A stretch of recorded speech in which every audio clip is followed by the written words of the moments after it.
कभी आपने सोचा है, एक नया घर, नई शुरुआत, पर वो घर आपको अपना हिस्सा बना ले, मर्जी से नहीं जबरदस्ती से। ये है सारा की कहानी, जो एक अच्छे फ्लैट की तलाश में गई थी और वापस कभी नहीं आई, जैसी वो पहले थी। एक अकेली लड़की, एक नया शहर, अपार्टमेंट मिला, ईडन अपार्टमेंट्स। सब फ्रेंडली लोग, स्माइल, वेलकम पार्टी और रूल्स का पैम्फलेट।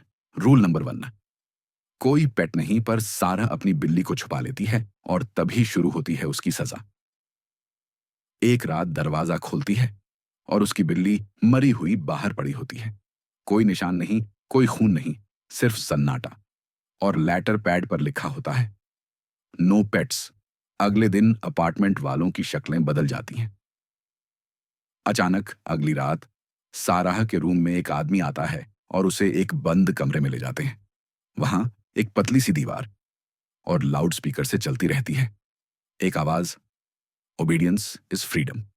कई घंटे, कई दिन, बिना नींद, बिना खाना, बस चिल्लाहटें, जलती हुई छाती पे ब्रांडिंग। उसको हर किस्म का टार्चर किया जाता। उसके हाथों में मेख लगाई जाती है, जो उसको बहुत दर्द देती है, परंतु कर भी क्या सकती है। वो बस बर्दाश्त कर रही थी। परंतु साराह ने भी भागने की ठान रखी थी। उसको कल्ट का नया सदस्य तैयार कर रहा थे। अब वो सिखाई जा रही थी, कैसे हंसना है, कैसे सोचना है, क्या खाना है, किससे बात करनी है। उसने मुंह खोला तो पनिशमेंट चुप रही, तो भूखा रखा गया। उसके शरीर से ज्यादा उसकी सोच तोड़ी जा रही थी। उसे एक परिवार में बदला जा रहा था, ऐसा परिवार जो तेरी आत्मा चुरा ले। अब वो इसकी आदी हो गई और उनके साथ मिलने का नाटक करने लगती। अब वहां पर नई वैकेंसी आती है तो साराह की दोस्त आती है, तो साराह समझती है कि वो अपनी दोस्त के साथ मिलकर भाग सकती है, क्योंकि वो देखने में उनसे ताकतवर लगती है और इसका उनको फायदा भी होता है। परंतु भागते वक्त हाथापाई में साराह की दोस्त को गोली लग जाती है और वही मर जाती है। पर साराह उस आदमी का सामना करती है और उसको मारकर भागने लगती है। सभी लोग साराह को घेर लेते हैं और उसको समझाते हैं, पर साराह भागने का मौका खोना नहीं चाहती थी।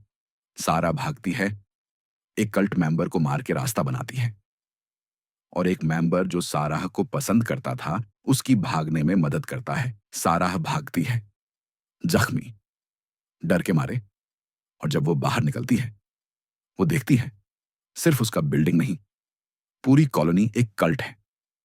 हर अपार्टमेंट, हर स्माइल एक जाल, एक सिस्टम जो बंदों को मशीन बनाता है। उसकी आंखों में वही शांति, वही डर, जैसे उसने अपनी असली पहचान वहीं छोड़ दी हो, ईडन अपार्टमेंट्स में। तो अगली बार जब कोई फ्लैट लेना हो, पूछना मत भूलना, यहां रहने के लिए सिर्फ किराया देना होता है या अपनी आत्मा भी।